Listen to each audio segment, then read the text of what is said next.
Welcome to my YouTube channel TGS academy Majhaul. तो ये जो है जीके जीएस का दूसरा क्लास है। उम्मीद करते हैं आप लोग पहला क्लास को अच्छा से एंजॉय किए होंगे, अच्छा से पढ़े होंगे, समझे होंगे और अच्छा लगा होगा। आज जो है फिर कुछ क्वेश्चन, चुनिंदा क्वेश्चन लेकर आपके बीच आया हूँ और इस क्वेश्चन का डिस्कशन भी काफ़ी डिटेल से होगा। और क्वेश्चन की बात कीजिएगा 10 से 12 क्वेश्चन होगा, लेकिन इस क्वेश्चन की बात कीजिएगा तो 10 से 12 क्वेश्चन में लगभग 1 से 150 क्वेश्चन आपका जो है कवर होगा। तो कैसे होगा थोड़ा देखिएगा। अब पहला क्वेश्चन की बात कीजिएगा तो पहला क्वेश्चन है शिवाजी के गुरु का नाम क्या था। शिवाजी के गुरु का नाम क्या था। अब शिवाजी के बारे में थोड़ा सा जानकारी ले लेते हैं। शिवाजी कौन थे। तो शिवाजी की बात कीजिएगा, शिवाजी की बात कीजिएगा तो शिवाजी जो थे मराठा साम्राज्य के संस्थापक थे। मराठा साम्राज्य के संस्थापक हुआ करते थे, यानी मराठा साम्राज्य के संस्थापक कौन थे। संस्थापक शिवाजी हुआ करते थे। अब मराठा साम्राज्य की बात कीजिएगा तो ये जो है मुख्य रूप से महाराष्ट्र के क्षेत्र में जो है मराठा साम्राज्य हुआ करता था। और शिवाजी के जन्म की बात कीजिएगा तो शिवाजी के जन्म को लेकर 2 डेट दिया जाता है और दोनों डेट आप लोग को बता देते हैं। एक दिया जाता है, कोई बुक देता है जो है 1627 ईस्वी में इनका जन्म हुआ है। तो दूसरा बुक की बात कीजिएगा तो 19 फरवरी 1630 ईस्वी देता है। तो दोनों डेट याद रखिएगा, दोनों डेट आप लोग याद रखिएगा। अब जो भी ऑप्शन में आएगा मारिएगा। तो शिवाजी का जन्म की बात कीजिएगा तो 19 फरवरी 1630 ईस्वी को हुआ था महाराष्ट्र में ही। महाराष्ट्र की बात कीजिएगा तो महाराष्ट्र के पुणे के शिवनेर दुर्ग में हुआ था। शिवनेर दुर्ग में हुआ था, ठीक है, शिवनेर दुर्ग में हुआ था। इनके पिता की बात कीजिएगा तो इनके पिता का नाम शहाजी भोसले था। शहाजी भोसले इनके पिता हुआ करते थे। फिर बात कीजिएगा इनके जो है संरक्षक की बात कीजिएगा, इनके संरक्षक की बात कीजिएगा, इनके संरक्षक हुआ करते थे दादाजी कोंडदेव। इनके संरक्षक की बात कीजिएगा तो इनके संरक्षक हुआ करते थे दादाजी कोंडदेव। अब संरक्षक ये दादाजी कोंडदेव हुआ करते थे। इन्होंने ही सर्वप्रथम बात कीजिएगा तो इन्हें जो है युद्ध में काफी सहायता प्रदान किए थे, प्रारंभिक जो युद्ध किए थे युवावस्था में। और इनकी बात कीजिएगा दादाजी कोंडदेव की तो दादाजी कोंडदेव की मृत्यु जो है 1647 ईस्वी में हो जाता है। 1647 ईस्वी में इनकी मृत्यु हो जाता है। तो ये तो संरक्षक हुआ करते थे। फिर बात कीजिएगा शिवाजी के गुरु की तो शिवाजी के जो थे आध्यात्मिक गुरु, शिवाजी के आध्यात्मिक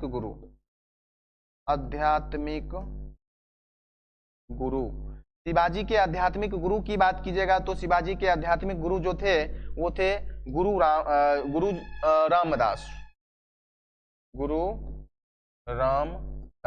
शिवाजी के आध्यात्मिक गुरु की बात कीजिएगा तो शिवाजी के आध्यात्मिक गुरु जो थे वो रामदास थे। तो इस क्वेश्चन की बात कीजिएगा तो इस क्वेश्चन का उत्तर हो जाएगा रामदास। शिवाजी के गुरु का नाम क्या था, रामदास था। अब ऑप्शन नंबर बी में है गंगभट्ट।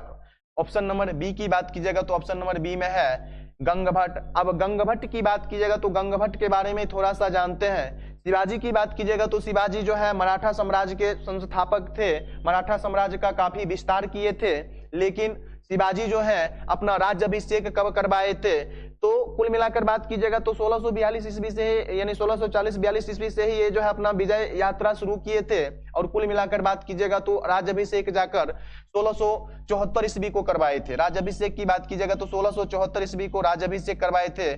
6 जून 1674 ईस्वी को ये अपना राज्याभिषेक करवाए थे। और राज्याभिषेक के लिए जो है आमंत्रित किए थे जो है एक पंडित थे गंगभट्ट नामक पंडित को आमंत्रित किए थे। और ये गंगभट्ट नामक पंडित ही जो है ये शिवाजी का क्या किए थे, राज्याभिषेक करवाए थे। राज्याभिषेक करवाए नहीं थे, किए थे। ठीक, तो उम्मीद करते हैं ये गंगभट्ट से भी आप लोग परिचित हो गए होंगे। अब जो है बालाजी विश्वनाथ, बालाजी विश्वनाथ के बारे में थोड़ा सा जानते हैं। और बालाजी विश्वनाथ की बात कीजिएगा तो प्रथम पेशवा है, प्रथम पेशवा है। अब बालाजी विश्वनाथ की बात कीजिएगा तो इसी के शासनकाल से क्या हो जाता है, पेशवा जो है वंशागुणत हो जाता है। बस पेशवा की बात कीजिएगा तो वंशागुणत हो जाता है। अब पेशवा क्या हुआ करता था, तो होता है क्या, शिवाजी की मृत्यु हो जाता है। शिवाजी की मृत्यु जो है 1680 ईस्वी में हो जाता है। 1680 ईस्वी में शिवाजी की मृत्यु हो जाती है। शिवाजी के मृत्यु के बाद पश्चात की बात कीजिएगा तो संभाजी बनते हैं। संभाजी के पश्चात राजाराम बनते हैं और राजाराम के पश्चात शिवाजी द्वितीय बनते हैं। जो अल्पवयस्क होते हैं, अल्पवयस्क होने के कारण उनकी माता का नाम होता है ताराबाई। माता का क्या नाम होता है, ताराबाई। उनके माता की बात कीजिएगा तो उनके माता का नाम होता है ताराबाई।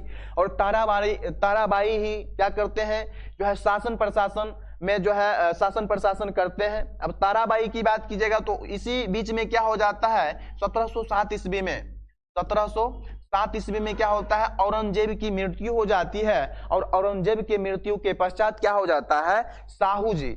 साहू जी की बात कीजिएगा तो साहू जी को जो है औरंगजेब अपने कैद में रखता है। लेकिन जब औरंगजेब की मृत्यु हो जाती है तो जो है साहू जी को मुगल कैद से छोड़ दिया जाता है। और साहू जी को जब 1707 ईस्वी में मुगल कैद से छोड़ दिया जाता है तो साहू जी क्या करते हैं, साहू जी ताराबाई के पास जाते हैं और ताराबाई को कहते हैं कि हमें जो है कुछ राज यानी जो है कुछ जो है प्रांत दीजिए अपना शासन प्रशासन करने के लिए।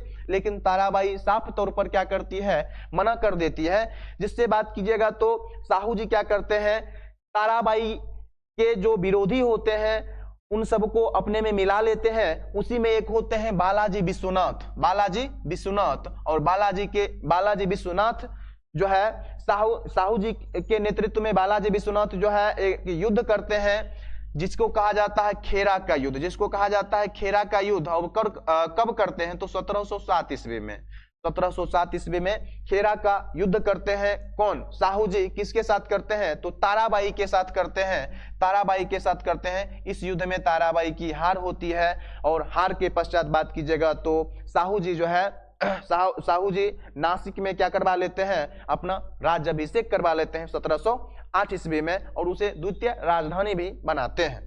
तो साहू जी के बारे में इतना बात याद रखिएगा। और बालाजी विश्वनाथ की बात कीजिएगा तो बालाजी विश्वनाथ जो है साहू जी के विजय में काफी सहयोग किया था, युद्ध में काफी सहयोग किया था। जिस कारण क्या हो जाता है 1713 ईस्वी को, 1613 ईस्वी को, सॉरी 1713 है, 1713 ईस्वी को क्या किए थे, 1713 ईस्वी को क्या किए थे, ये बालाजी विश्वनाथ को पेशवा बना दिए थे। और कुल मिलाकर 1713 से 1720 ईस्वी तक ये पेशवा के पद पर रहे। बालाजी विश्वनाथ के पश्चात बाजीराव बने, बाजीराव के पश्चात बाजीराव बने, यानी कई सारा पेशवा बनते गए। और पेशवा की बात कीजिएगा तो पुणे में रहा करते थे और पेशवा का पद वंशागुणत हो चुका था। अब बालाजी विश्वनाथ की बात कीजिएगा तो इनके बारे में एक बात और याद रखिएगा, बालाजी विश्वनाथ को जो है मराठा साम्राज्य का द्वितीय संस्थापक माना जाता है। मराठा साम्राज्य का द्वितीय संस्थापक किन्हें माना जाता है, बालाजी विश्वनाथ को माना जाता है। और ऐसे पूछे कि मराठा साम्राज्य के संस्थापक कौन थे, तो मराठा साम्राज्य के संस्थापक शिवाजी थे। अब नाना फडणवीस जो है डी नंबर ऑप्शन में है, नाना फडणवीस। नाना फडणवीस की बात कीजिएगा तो नाना फडणवीस जो है इसके बारे में भी थोड़ा देख लेते हैं। नाना फडणवीस के बारे में थोड़ा सा देखते हैं, नाना फडणवीस कौन थे। अब नाना फडणवीस की बात कीजिएगा तो नाना फडणवीस जो है, अब जो है होता क्या है कि पेशवा, थोड़ा सा पेशवा देख लेते हैं। प्रथम पेशवा की बात कीजिएगा तो हुआ करते थे बालाजी विश्वनाथ। उसी में बात कीजिएगा तो बालाजी विश्वनाथ के पश्चात बाजीराव आए थे, लिख ही देते हैं, बालाजी विश्वनाथ। बालाजी विश्वनाथ की बात कीजिएगा तो इनका शासनकाल जो है 1713 से 1720 हो जाता है। इनके बाद बना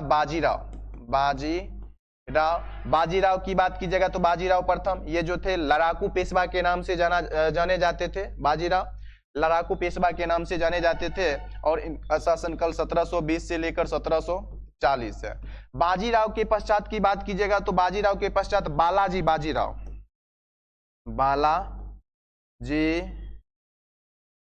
बाजीराव, यानी बाजीराव के दो पुत्र होते हैं, बाजीराव और एक हो जाते हैं रघुनाथ राव, रघुनाथ राव हो जाते हैं। बालाजी बाजीराव की बात कीजिएगा तो बालाजी बाजीराव के 3 पुत्र होते हैं, कई सारे नहीं बात कीजिएगा तो 4 पुत्र होते हैं। एक हो जाते हैं विश्वास राव, सदाशिव राव, माधव राव, नारायण राव, जिसमें बात कीजिएगा सदाशिव राव और विश्वास राव पानीपत के तृतीय युद्ध में क्या होते हैं, मारे जाते हैं। पानीपत के तृतीय युद्ध में मारे जाते हैं। अब जो पुत्र बचता है उसमें होता है माधव राव और अगला की बात कीजिएगा तो नारायण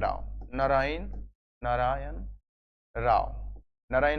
अब नारायण राव का भी एक पुत्र होता है। नारायण राव की बात कीजिएगा तो नारायण राव की हत्या कौन कर देते हैं, रघुनाथ राव कर देते हैं। कौन हत्या कर देते हैं, रघुनाथ राव कर देते हैं। और जब हत्या करते हैं तो इनके गर्भ में एक इनके पत्नी के गर्भ में एक बच्चा पल रहा होता है जिसका नाम होता है नारायण राव। और काफी अल्प वयस्क नारायण राव अब नारायण राव की बात कीजिएगा तो नारायण राव की हत्या कर देते हैं और नारायण राव के पत्नी के गर्भ में एक जो है बच्चा पल रहा होता है, उसी को उसका जन्म होता है तो उसका नाम हो जाता है माधव नारायण राव द्वितीय। माधव नारायण राव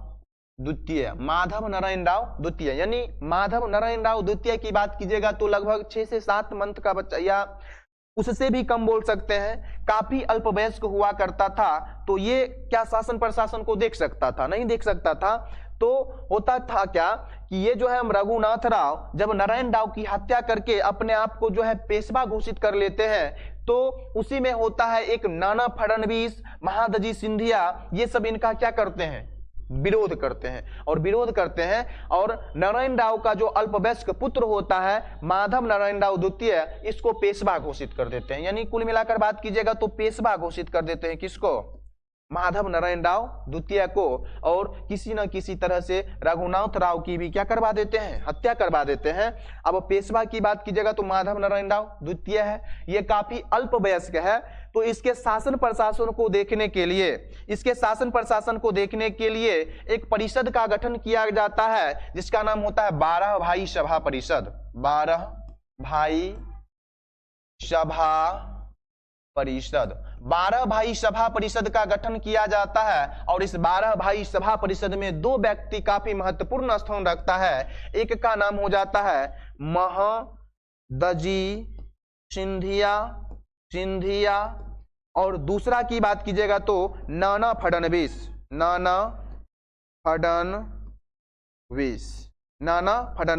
और नाना फडणवीस की बात कीजिएगा तो नाना फडणवीस का मूल नाम पूछा जाता है कि नाना फडणवीस का मूल नाम क्या हुआ करता था। तो नाना फडणवीस का जो मूल नाम की बात कीजिएगा तो नाना फडणवीस का मूल नाम हुआ करता था बालाजी जनार्दन भानु। बालाजी जनार्दन भानु जो है नाना फडणवीस का मूल नाम हुआ करता था। और नाना फडणवीस की बात कीजिएगा तो इनके बारे में एक बात और याद रखिएगा, इन्हें मराठा का मैकियावेली कहा जाता है। उम्मीद करते हैं पहला क्वेश्चन आप लोग को चारों ऑप्शन अच्छा से समझ में आ गया होगा। तो ये है पहला क्वेश्चन का डिस्कशन। अब आगे बढ़ते हैं, अगला क्वेश्चन देखते हैं। थोड़ा सा अगला क्वेश्चन को देखते हैं। अगला क्वेश्चन की बात कीजिएगा तो अगला क्वेश्चन जो है नियुक्ति में जो है भेदभाव को समाप्त करने की धाराएं निम्नलिखित में से किस एक्ट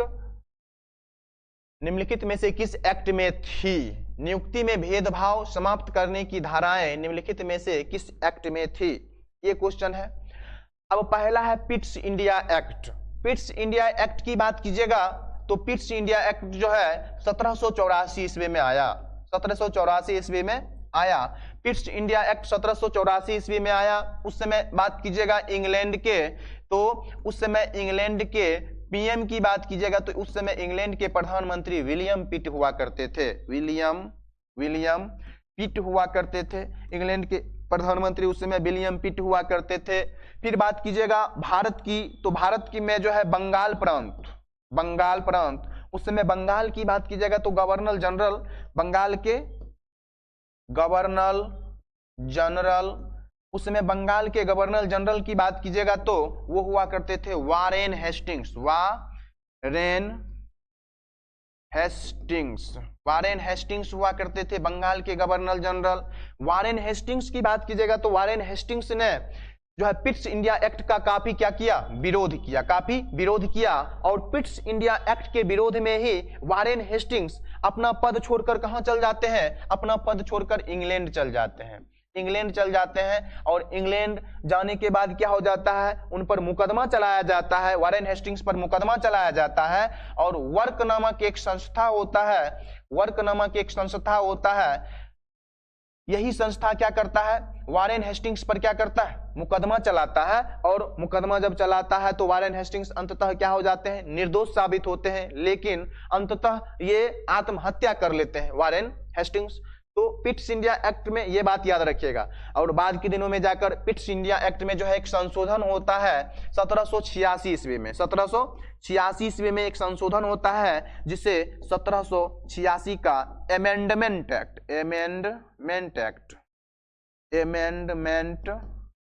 एक्ट कहा जाता है। और इसी 1786 के अमेंडमेंट एक्ट के तहत जो है गवर्नर जनरल को वीटो का अधिकार प्राप्त हुआ, वीटो का अधिकार प्राप्त हुआ। वीटो का शाब्दिक अर्थ भी पूछा जाता है कि क्या होता है, वीटो का शाब्दिक अर्थ होता है रोकना, वीटो का शाब्दिक अर्थ क्या होता है, रोकना होता है। और पिट्स इंडिया एक्ट में ही सर्वप्रथम कहा गया कि ब्रिटिश सरकार के अंतर्गत भारत में जो है, भारत में ब्रिटिश कंपनी के अधीन जितना भी क्षेत्र है, भारत में कंपनी के अधीन जितना भी क्षेत्र है, उस सभी क्षेत्र को प्रथम बार ब्रिटिश अधिपत्य क्षेत्र कहा गया इसी एक्ट के तहत। अब जो है अगला की बात कीजिएगा तो अगला है 1813 का चार्टर एक्ट, 1813 का चार्टर एक्ट।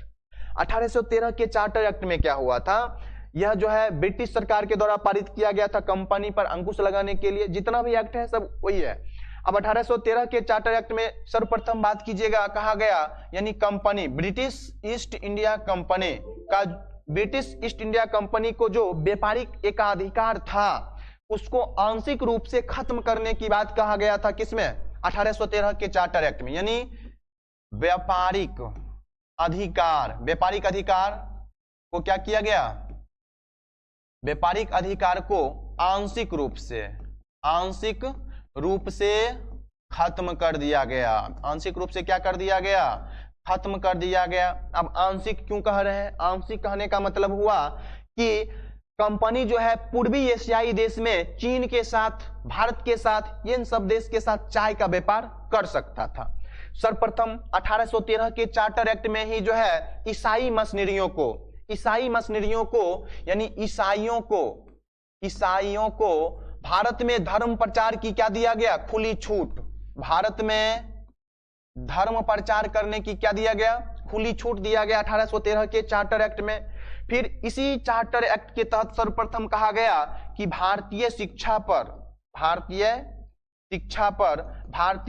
पर 1 लाख रुपया खर्च किया जाएगा, 1 लाख रुपया खर्च किया जाएगा। 1813 के चार्टर एक्ट में ही सर्वप्रथम क्या किया गया था, कहा गया था। ये बात भी आप लोग याद रखिएगा। फिर 1813 के चार्टर एक्ट में ही कुछ जो है कुछ कानून के तहत जो है ब्रिटिश वासियों को भारत में जो है व्यापार करने की खुली छूट दे दिया गया था 1813 के चार्टर एक्ट में। ये बात भी आप लोग याद रखिएगा। अब अगला की बात कीजिएगा तो अगला है 1833 का चार्टर एक्ट। तो देखिएगा थोड़ा सा 1833 के चार्टर एक्ट को भी, 1833 के चार्टर एक्ट को।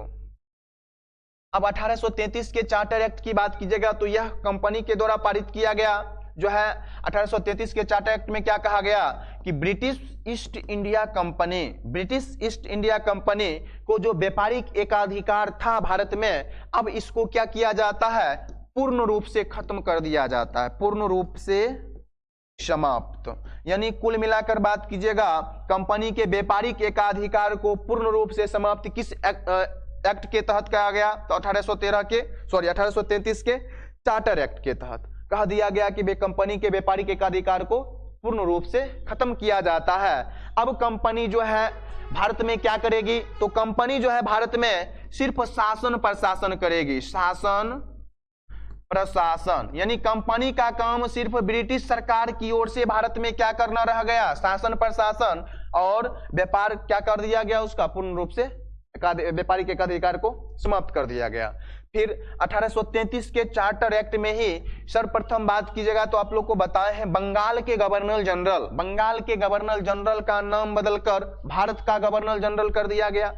यानी बंगाल के जो गवर्नर जनरल हुआ करते थे, बंगाल के गवर्नर जनरल, बंगाल के जो गवर्नर जनरल हुआ करते थे उसके स्थान पर कहा गया अब वो होंगे भारत के गवर्नर जनरल। यानी बंगाल के गवर्नर जनरल अब क्या कहलाएंगे, भारत के गवर्नर जनरल। तो बंगाल के अंतिम गवर्नर जनरल कौन होंगे, Lord William Bentinck, Lord William Bentinck, Lord William Bentinck, ये बंगाल के अंतिम गवर्नर थे। अब बंगाल के जो अंतिम गवर्नर होंगे वही भारत के प्रथम गवर्नर जनरल हो जाएंगे। तो भारत के प्रथम गवर्नर जनरल भी कौन हो जाएंगे, लॉर्ड विलियम बेंटिक हो जाएंगे। भारत के प्रथम गवर्नर जनरल भी कौन हो जाएंगे, लॉर्ड विलियम बेंटिक हो जाएंगे। ये बात आप लोग याद रखिएगा। फिर 1833 के चार्टर एक्ट में ही कहा गया था, 1833 के चार्टर एक्ट में ही कहा गया था कि कंपनी में जो कर्मचारी का नियुक्ति किया जाता है, यानी ब्रिटिश ईस्ट इंडिया के कंपनी में जो है कर्मचारी की जो नियुक्ति किया जाता है उसमें पहले रंग देखा जाता था, जाति देखा जाता था, रंग भेद जाति देखा जाता था, ऊंच नीच देखा जाता था। इन सब को क्या किया जाता है, क्या किया जाएगा, समाप्त कर दिया जाएगा। किस एक्ट के तहत, 1833 के चार्टर एक्ट के तहत। तो कुल मिलाकर बात है 1833 के चार्टर एक्ट की। तो इस क्वेश्चन का उत्तर क्या हो जाएगा, नियुक्ति में भेदभाव समाप्त करने की धाराएं निम्नलिखित में से किस एक्ट में थी। तो 1833 के चार्टर एक्ट में, 1833 के चार्टर एक्ट में थी। उम्मीद करते हैं ये बात भी आप लोग को समझ में आ गया होगा। अब जो है 1858 का चार्टर एक्ट, तो थोड़ा 1858 के चार्टर एक्ट को भी 1858 का भारत शासन अधिनियम होगा, चार्टर एक्ट नहीं होगा, भारत शासन अधिनियम। 1858 का भारत शासन अधिनियम होगा। तो 1858 के भारत शासन अधिनियम में क्या हुआ था ये भी थोड़ा सा अच्छा से देख लेते हैं। अब 1858 के भारत शासन अधिनियम को कहा जाता है भारत के शासन को अच्छा बनाने वाला अधिनियम, भारत के शासन को अच्छा बनाने वाला अधिनियम। इस अधिनियम में क्या हुआ था आप लोग को अभी तुरंत बताए हैं कि बंगाल के गवर्नर जनरल का नाम बदलकर भारत का गवर्नर जनरल किस एक्ट के तहत किया गया, तो 1833 के चार्टर एक्ट के तहत किया गया था। उसी भारत के गवर्नर जनरल का नाम बदलकर वायसराय कर दिया गया 1858 के भारत शासन अधिनियम के तहत। यानी भारत के गवर्नर जनरल, भारत के गवर्नर जनरल का नाम बदलकर क्या कर दिया गया, वायसराय कर दिया। भारत के गवर्नर जनरल का नाम बदलकर वायसराय कर दिया गया किस जो है भारत शासन अधिनियम 1858 के तहत। और भारत के बात कीजिएगा तो अंतिम गवर्नर जनरल लॉर्ड कैनिंग बने। अब जब ये अंतिम होंगे तो प्रथम वायसराय की बात कीजिएगा तो प्रथम वायसराय भी कौन होंगे, लॉर्ड कैनिंग होंगे। ये बात भी आप लोग याद रखिएगा। फिर 1858 के भारत शासन अधिनियम के तहत ही BOD तथा BOC, बोर्ड ऑफ डायरेक्टर और बोर्ड ऑफ कंट्रोलर, ये दो संस्था की बात कीजिएगा तो पिट्स इंडिया एक्ट में जब आया था उसी में क्या हुआ था, इसकी स्थापना हुआ था। अब बोर्ड ऑफ डायरेक्टर जो है व्यापारिक मामला को देखता था, बोर्ड ऑफ कंट्रोलर की बात कीजिएगा तो ये राजनीतिक मामला को देखता था। ये दोनों संस्था को क्या कर दिया गया, समाप्त कर दिया गया। ये दोनों संस्था को क्या कर दिया गया, समाप्त कर दिया गया। और इसके स्थान पर एक नया संस्था की स्थापना किया गया था जिसका नाम था भारत सचिव। एक नया पद लाया गया जिसका नाम था भारत सचिव। और इस भारत सचिव के पद पर सर्वप्रथम कौन बैठे थे, तो लॉर्ड स्टैनली बैठे थे, लॉर्ड स्टैनली। इस भारत सचिव के पद पर सर्वप्रथम कौन बैठे थे, तो लॉर्ड स्टैनली बैठे थे। ये बात भी आप लोग याद रखिएगा।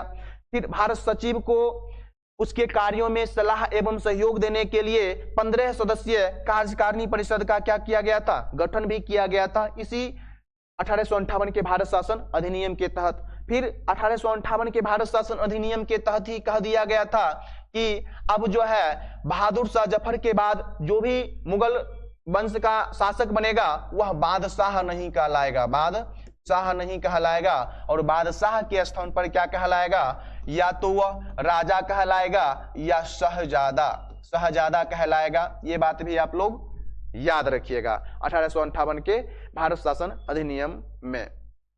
तो उम्मीद करते हैं दूसरा क्वेश्चन भी आप लोग को अच्छा से समझ में आ गया होगा। और यदि आप लोग कुछ समझ पा रहे हैं, कुछ जो है आपका जीके तैयार हो पा रहा है, तो आप लोग जो है कमेंट के माध्यम से जरूर बताइए कि आपका क्लास कैसा लग रहा है। यदि अच्छा लग रहा है तो लाइक, शेयर और सब्सक्राइब जरूर कीजिएगा। ठीक है, आगे बढ़ते हैं। अगला क्वेश्चन है भारत में मानक समय रेखा। आज जो है जीके में जो है कुछ पॉलिटी का क्वेश्चन, कुछ हिस्ट्री का क्वेश्चन, कुछ मॉडर्न हिस्ट्री का क्वेश्चन, सब क्वेश्चन जो है लिए हैं। और इसी तरह से बात कीजिएगा तो हर एक जो है यानी आर्ट्स का जितना भी होता है, जीके जीएस का जितना भी सब्जेक्ट होता है, सब सब्जेक्ट से एक एक क्वेश्चन, दो दो क्वेश्चन लेंगे और सबका डिस्कशन करवाएंगे। इससे क्या होगा, आपका रिवीजन हो जाएगा और अच्छा से रिवीजन हो जाएगा। ठीक है, तो देखिएगा भारत में मानक समय रेखा यमोत्तर रेखा के आधार पर नियत किया जाता है जो गुजरती है। यानी कुल मिलाकर बात कीजिएगा भारत में जो है समय रेखा भारत में मानक समय रेखा उस यामोत्तर के आधार पर नियत किया जाता है जो गुजरती है। यानी कुल मिलाकर आईएसटी के बारे में पूछा जा रहा है, आईएसटी के बारे में पूछा जा रहा है, यानी इंडियन स्टैंडर्ड टाइम, यानी भारतीय मानक समय रेखा। भारतीय मानक समय रेखा के बारे में पूछा जा रहा है कि यह गुजरती आखिर कहां से है। तो कुल मिलाकर बात कीजिएगा भारतीय मानक समय रेखा की, तो ये कुल 5 राज्य से होकर गुजरती है। और किसको कहा जाता है भारतीय मानक समय रेखा, तो भारतीय मानक समय रेखा की बात कीजिएगा तो ये जो है कुल मिलाकर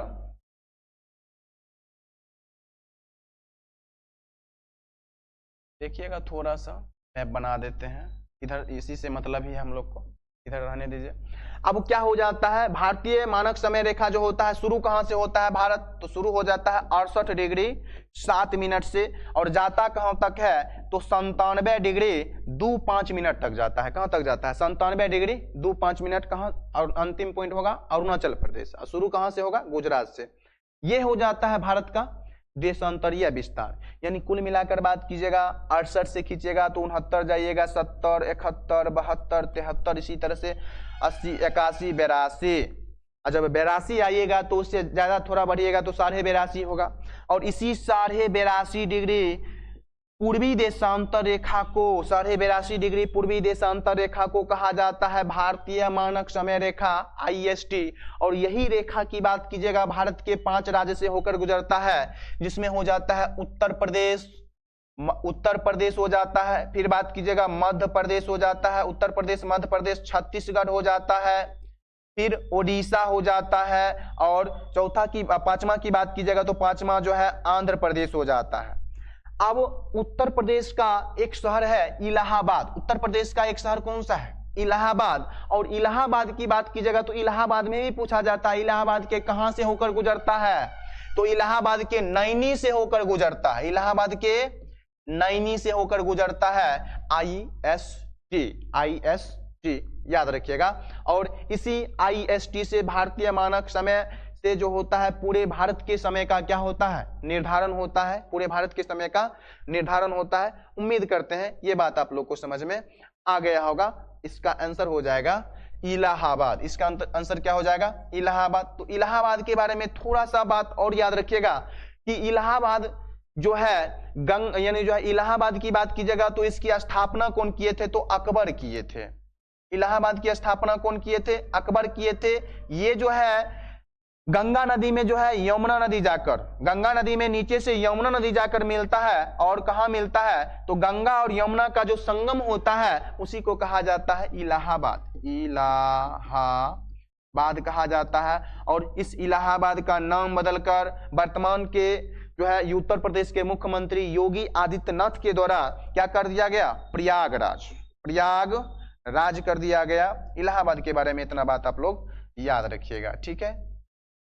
इलाहाबाद इसका उत्तर हो जाएगा। अगला है त्रिपुरा। त्रिपुरा की बात कीजिएगा तो भारत का एक ऐसा राज्य है जो 3 तरफ बांग्लादेश से घिरा हुआ है और त्रिपुरा तथा बांग्लादेश के बीच शून्य रेखा है, शून्य रेखा। त्रिपुरा और बांग्लादेश के बीच कौन सा रेखा है? शून्य रेखा है। ये बात भी आप लोग याद रखिएगा। त्रिपुरा से होकर कर्क रेखा जाता है, त्रिपुरा से होकर कर्क रेखा जाता है। अगला की बात कीजिएगा तो हो जाता है आपका जो है अरुणाचल प्रदेश। अरुणाचल प्रदेश ले लीजिए या आंध्र प्रदेश ले लीजिए, आपको आपके सोच पर डिपेंड करता है। एपी मतलब अरुणाचल प्रदेश भी हो सकता है, आंध्र प्रदेश भी हो सकता है। तो यदि आप अरुणाचल प्रदेश लेते हैं तो अरुणाचल प्रदेश में जो है हिमालय का विस्तार है और हिमालय के कई सारी पर्वत चोटी है जिसमें डाफला, मीरी, अबोर, मिसमी, पटकाईबुम।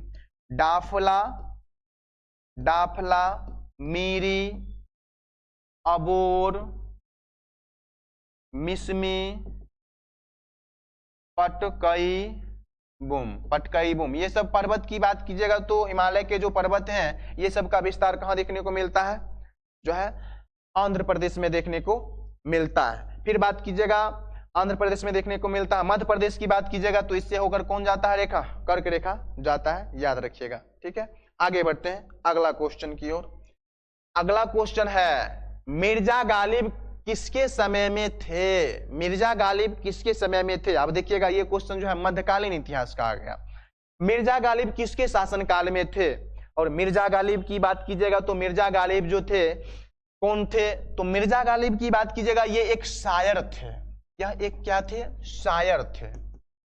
यह एक शायर थे और ये जो है 1857 के युद्ध को 1857 के युद्ध को अपने आंखों से देखे थे, अपने आंखों से देखे थे। कौन? मिर्जा गालिब। ये 1857 के युद्ध को अपने आंखों से देखे थे। काफी विद्वान हुआ करते थे ये और शायर भी थे। तो 1857 आया है तो आप लोग को जो है देखिएगा इसमें से कौन हो सकता है? 1857 में जो है अकबर हो ही नहीं सकता, 1605 ईस्वी में मृत्यु हो जाता है, जहांगीर होगा ही नहीं, शाहजहां हो नहीं सकता, तो कौन हो सकता है? बहादुर शाह द्वितीय, जिनका शासनकाल 1837 से लेकर 1857 ईस्वी तक होता है शासनकाल।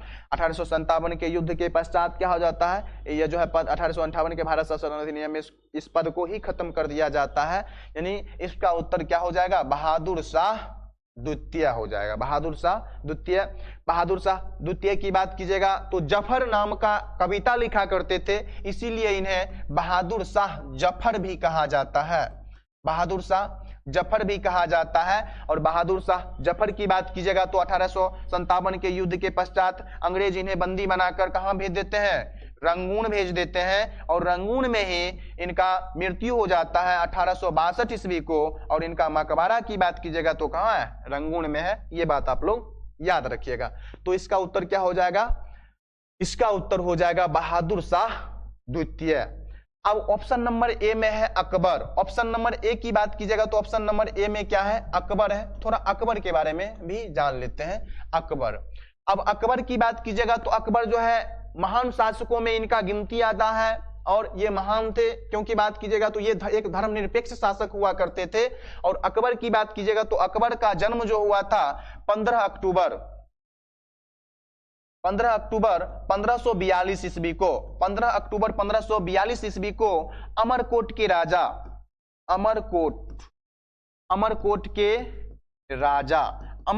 राजा वीरसाल के राजमहल में राजमहल में इनका जन्म हुआ था। इनके पिता की बात कीजिएगा तो इनके पिता का नाम हुआ करता था, अकबर के पिता का नाम हुमायूं। अकबर के पिता का नाम क्या हुआ करता था? अकबर के पिता का नाम हुआ करता था हुमायूं। और हुमायूं की बात कीजिएगा तो शेर शाह के द्वारा बार बार पराजित होते थे। हुमायूं की बात कीजिएगा, हुमायूं शेर शाह के द्वारा क्या होते थे? बार बार पराजित होते थे। अब अकबर की बात कीजिएगा तो अकबर के जो है गुरु की बात कीजिएगा तो अकबर के गुरु जो थे अब्दुल लतीफ हुआ करते थे। अब्दुल लतीफ। अकबर के गुरु का नाम बात कीजिएगा तो अकबर के गुरु का नाम जो था अब्दुल लतीफ हुआ करता था। ये बात आप लोग याद रखिएगा। अकबर के बारे में पूछा जाता है कि जो है दास प्रथा को कौन खत्म किया? दास प्रथा को कौन खत्म किया? दास प्रथा को जो है अकबर खत्म किया था 1862 ईस्वी में, 1562 हाँ 1562 ईस्वी में, 1562 ईस्वी में दास प्रथा को खत्म किया था। फिर बात कीजिएगा अकबर ने ही जो है दास प्रथा को खत्म किया था 1562 ईस्वी में। उसके बाद बात कीजिएगा तीर्थ यात्रा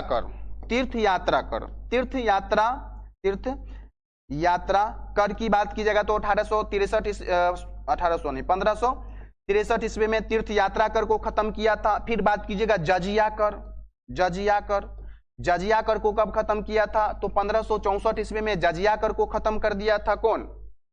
अकबर। तो ये सब बात कीजिएगा तो अकबर के बारे में याद रखिएगा। फिर अकबर जो है ये नगारा बजाया करते थे, नगारा। अकबर के बारे में याद रखिएगा कि अकबर क्या बजाते थे? नगारा बजाते थे। और ये जो है निरक्षर शासक हुआ करते थे, यानी पढ़े लिखे हुए नहीं थे, निरक्षर शासक हुआ करते थे। फिर बात कीजिएगा 1583 ईस्वी में जो है 1583 ईस्वी की बात कीजिएगा तो 1583 ईस्वी में जो है ये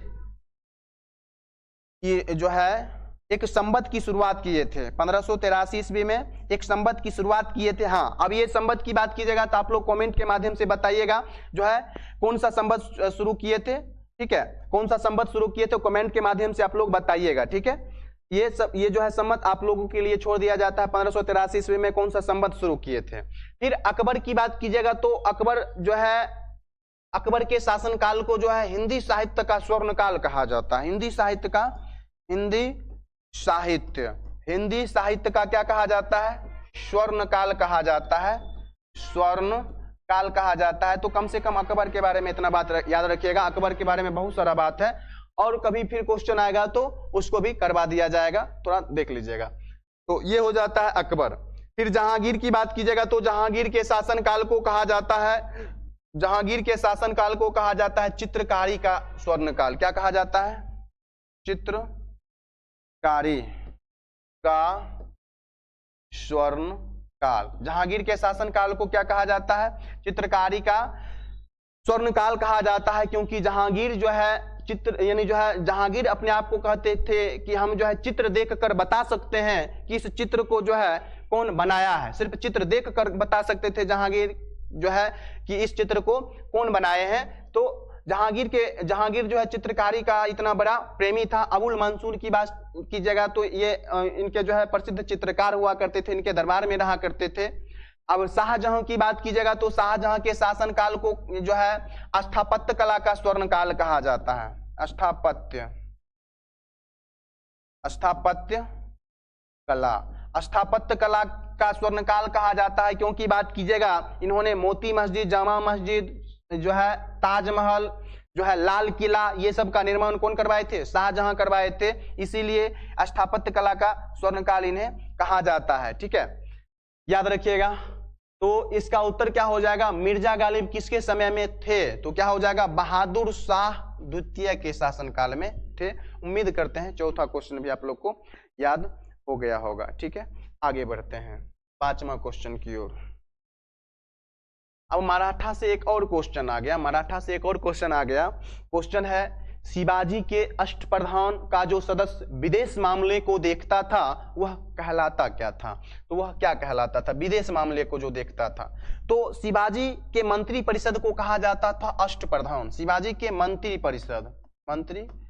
परिषद को कहा जाता था, क्या कहा जाता था? तो अष्टप्रधान कहा जाता था। अष्टप्रधान कहा जाता था। अष्टप्रधान में बात कीजिएगा तो एक पद हुआ करता था पेशवा।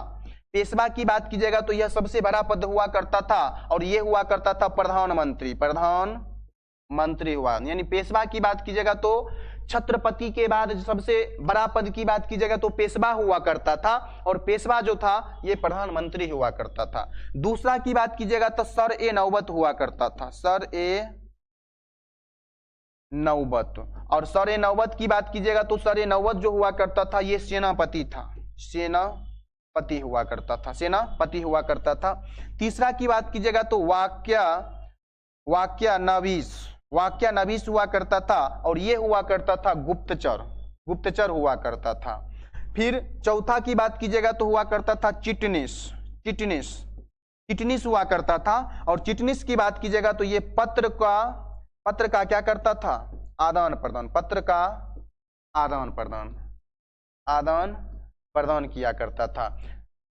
फिर पांचवा की बात कीजिएगा तो पांचवा हुआ करता था, पांचवा की बात कीजिएगा तो पंडित राव हुआ करता था, पंडित राव हुआ करता था। और पंडित राव की बात कीजिएगा तो ये जो है धार्मिक मामला को देखा करता था, धार्मिक मामला को देखा करता था। फिर अगला की बात कीजिएगा तो छठा की बात कीजिएगा तो छठा हुआ करता था सुमंत, छठा हुआ करता था सुमंत हुआ करता था। और सुमंत की बात कीजिएगा तो ये विदेश मंत्री हुआ करता था, ये हुआ करता था विदेश मंत्री, ये क्या हुआ करता था, विदेश मंत्री हुआ करता था। यानी शिवाजी के शासन अष्टप्रधान के सदस्य जो विदेश मामले को देखा करता था उसको क्या कहा जाता था, सुमंत कहा जाता था। पंडित राव क्या करता था, धार्मिक मामला को देखा करता था। पेशवा सबसे बड़ा पद हुआ करता था। चिटनिस की बात कीजिएगा तो चिटनिस क्या किया करता था, पत्र का आदान प्रदान किया करता था। ये सब बात आप लोग याद रखिएगा। इसमें एक और हो जाता है न्यायाधीश, न्यायाधीश। और न्यायाधीश की बात कीजिएगा तो न्यायाधीश जो है न्याय देने का काम करता था, न्याय देने का काम करता था। एक हुआ करता था अमात्य, ये जो था राजस्व मंत्री हुआ करता था, राज्य के मंत्री हुआ करते थे। तो ये हुआ करते थे पेशवा ने शिवाजी के अष्टप्रधान का 8 सदस्य हुआ करते थे। किसका क्या काम था ये हो जाता है। आगे बढ़ते हैं। अगला क्वेश्चन की बात कीजिएगा तो अगला क्वेश्चन है भारत के पीएम डॉक्टर मनमोहन सिंह, भारत के पीएम डॉक्टर मनमोहन सिंह गोह नामक गांव में पैदा हुए थे, कहां स्थित है, गोह नामक गांव में पैदा हुए थे, यह कहां स्थित है। तो गोह नामक गांव की बात कीजिएगा तो गोह नामक गांव जो है वर्तमान के पाकिस्तान में, वर्तमान के जो है पंजाब के जो है वर्तमान में पाकिस्तान में भी एक पंजाब है, उसी पंजाब के सिंध प्रांत में एक गोह नामक जो है गांव है। उसी गांव में जो है डॉक्टर मनमोहन सिंह का क्या हुआ था, जन्म हुआ था। ये बात भी आप लोग याद रखिएगा। फिर एक और क्वेश्चन पूछा जाता, इस बार के बिहार एसएससी के क्वेश्चन जो है बिहार एसएससी में यह क्वेश्चन पूछा गया था कि भगत सिंह का जन्म, भगत सिंह का जन्म कहां हुआ है, भगत सिंह का जन्म कहां हुआ है। तो भगत सिंह का जन्म भी पाकिस्तान में ही हुआ है। और पाकिस्तान की बात कीजिएगा तो बांगा में हुआ है, पाकिस्तान के बांगा में हुआ है, पाकिस्तान के बांगा में हुआ था 1907 ईस्वी में भगत सिंह का जन्म। ये बात आप लोग याद रखिएगा। तो आगे बढ़ते हैं। और उसके बाद इसमें से थोड़ा सा ऑप्शन भी है। और बांग्लादेश के बारे में थोड़ा सा जान लीजिए कि बांग्लादेश जो है भारत के साथ 4096 किलोमीटर क्या बनाता है, सीमा बनाता है। भारत के साथ 4096 किलोमीटर सबसे ज्यादा सीमा बनाता है। पाकिस्तान की बात कीजिएगा तो 3323 किलोमीटर सीमा बनाता है, ये बात भी याद रखिएगा। फिर भारत की बात कीजिएगा तो भारत तो ये भूटान की बात कीजिएगा 699 किलोमीटर, 699 किलोमीटर दूसरा सबसे छोटा सीमा बनाता है। पहला की बात कीजिएगा तो अफगानिस्तान 106 किलोमीटर बनाता है। ये सब बात याद रखिएगा। अगला क्वेश्चन देख लेते हैं। अगला क्वेश्चन देख लेते हैं। सुएज नहर की लंबाई कितनी है, सुएज नहर की लंबाई कितनी है, 110 किलोमीटर, 150 किलोमीटर, 168 किलोमीटर, 125 किलोमीटर। इसमें एक ऑप्शन ई भी बना लीजिएगा, 193 किलोमीटर, 193 किलोमीटर। और सुएज नहर की बात कीजिएगा तो वर्तमान में सुएज नहर की जो है कुल लंबाई जो है 193 किलोमीटर ही है। जब सुएज नहर बना था तो सुएज नहर की जो लंबाई हुआ करते थे वह 164 किलोमीटर हुआ सुएज नहर की लंबाई जो 164 मीटर हुआ करता था। सुएज नहर जो है ये लाल सागर को भूमध्य सागर से जोड़ने का काम करता है, लाल सागर को भूमध्य सागर से जोड़ने का काम करता है सुएज नहर।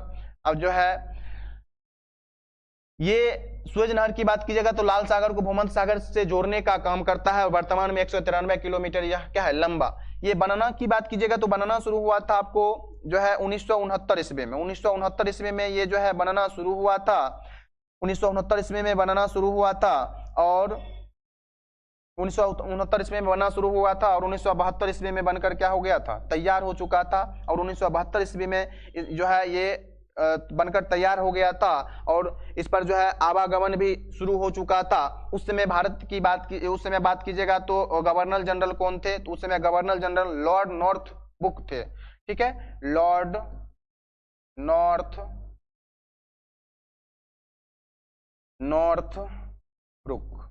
ठीक है, याद रखिएगा, लॉर्ड नॉर्थब्रुक हुआ करते थे।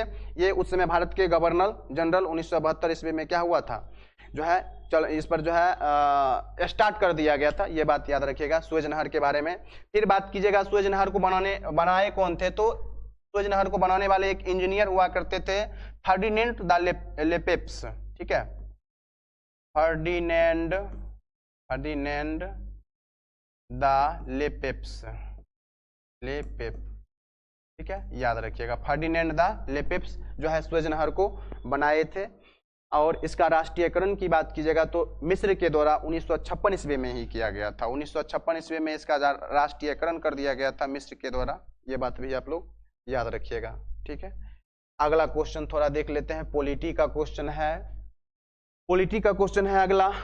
भारतीय संविधान का कौन सा अनुच्छेद राष्ट्रपति को लोकसभा भंग करने की शक्ति प्रदान करता है, तो अनुच्छेद 79 है। अनुच्छेद 79 की बात कीजिएगा तो अनुच्छेद 79 जो है संसद के गठन की बात करता है।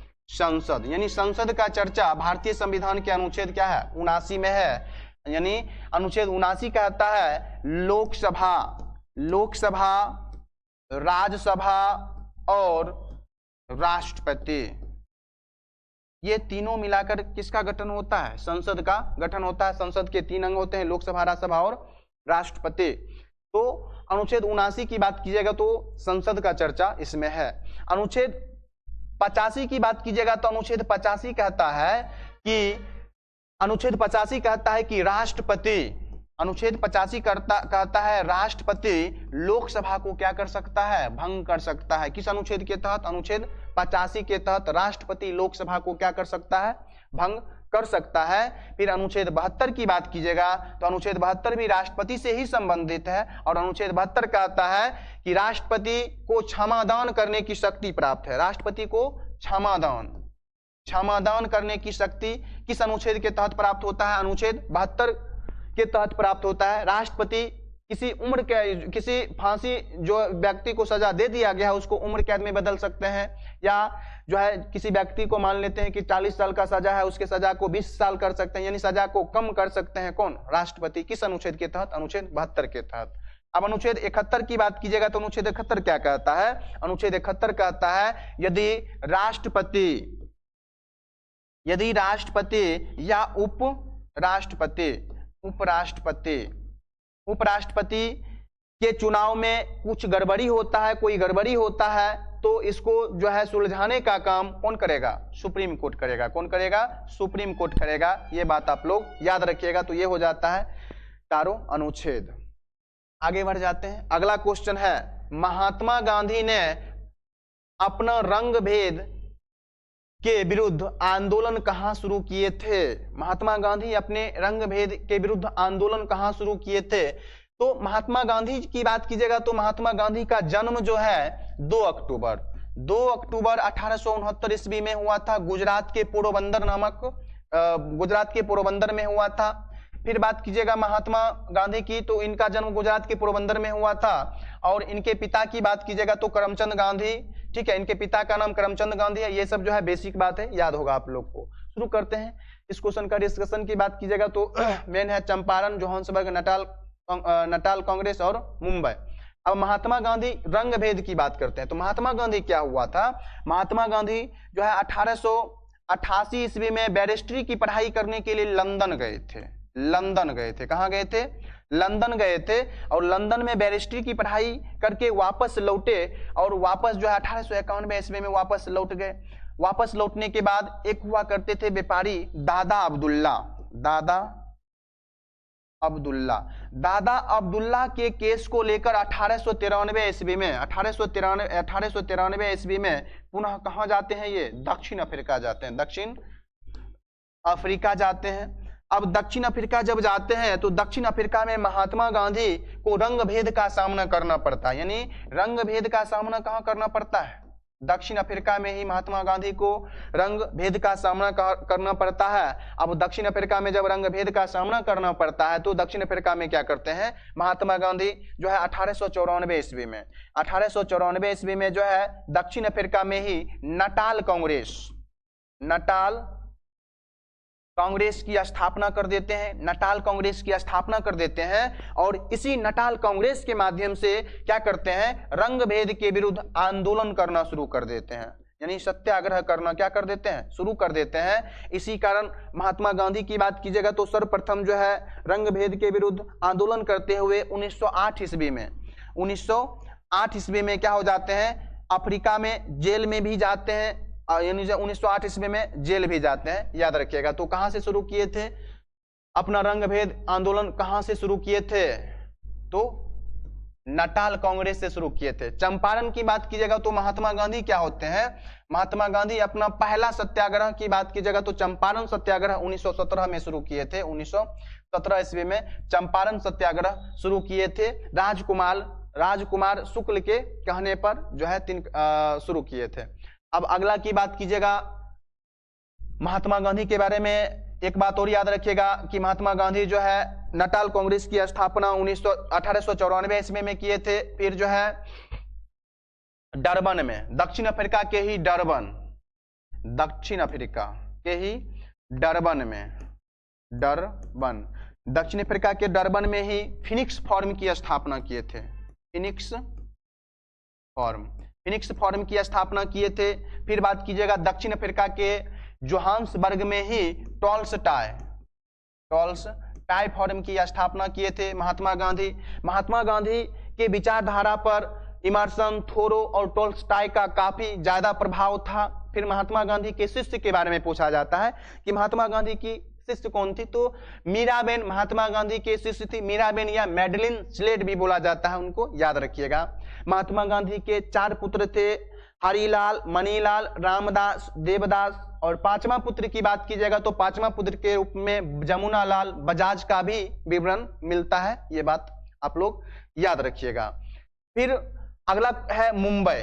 अब मुंबई की बात कीजिएगा तो मुंबई से भी महात्मा गांधी को जो है जोड़ते हैं। अब मुंबई की बात कीजिएगा तो महात्मा गांधी सर्वप्रथम जब भारत आए थे तो 1915 ईस्वी में 9 जनवरी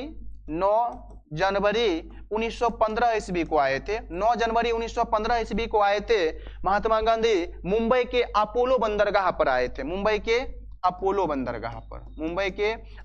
बंदरगाह पर आए थे महात्मा गांधी 1915 ईस्वी में। और इसीलिए 9 जनवरी को प्रवासी भारतीय दिवस मनाया जाता है, ये बात आप लोग याद रखिएगा। उम्मीद करते हैं ये क्वेश्चन भी आप लोग को समझ में आ गया होगा कि महात्मा गांधी ने अपना रंग भेद विरुद्ध आंदोलन कहां से शुरू किए थे, तो नटाल कांग्रेस से शुरू किए थे।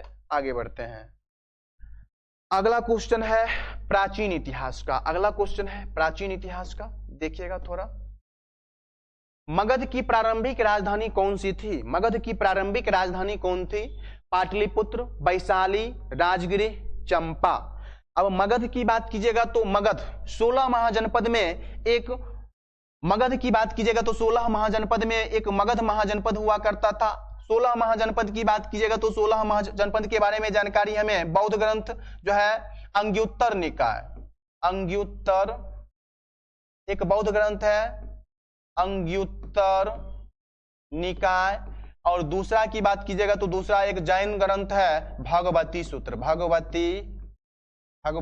सूत्र। इससे हमें 16 महाजनपद के बारे में जानकारी प्राप्त होता है। और उसी 16 महाजनपद में सबसे बड़ा और सबसे शक्तिशाली महाजनपद के रूप में मगध का विवरण मिलता है। और उस मगध साम्राज्य की बात कीजिएगा तो प्रथम राजवंश की बात कीजिएगा तो हर्यक वंश हुआ करता था। और इस हर्यक वंश के संस्थापक की बात कीजिएगा तो बिंबिसार हुआ करते थे। और यही बिंबिसार की बात कीजिएगा तो राजगृह या गिरिब्रज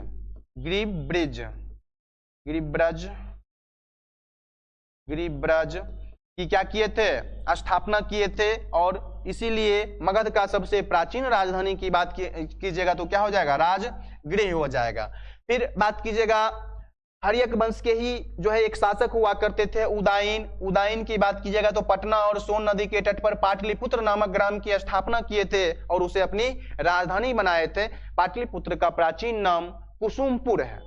फिर वैशाली की बात कीजिएगा तो वैशाली जो है शिशुनाग वंश के जो संस्थापक शिशुनाग वैशाली को अपनी राजधानी बनाए थे, वैशाली को अपनी राजधानी बनाए थे। और चंपा की बात कीजिएगा तो अंग की राजधानी हुआ करता था। अंग बात कीजिएगा तो 16 महाजनपद में एक महाजनपद हुआ करता था अंग, और अंग की राजधानी क्या थी? चंपा थी। इसी अंग को बिंबिसार जीतने का काम किए थे और इस अंग के शासक की बात कीजिएगा तो ब्रह्मदत्त थे।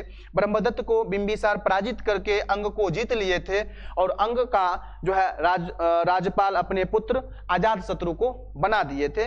उम्मीद करते हैं ये 10 क्वेश्चन का डिस्कशन आपको अच्छा लगा होगा। यदि अच्छा लगा तो वीडियो को एक बार फिर से शेयर कर दीजिएगा, लाइक कर दीजिएगा और कमेंट के माध्यम से बताइएगा कैसा लग रहा है और किस टॉपिक से क्वेश्चन उठाया जाए।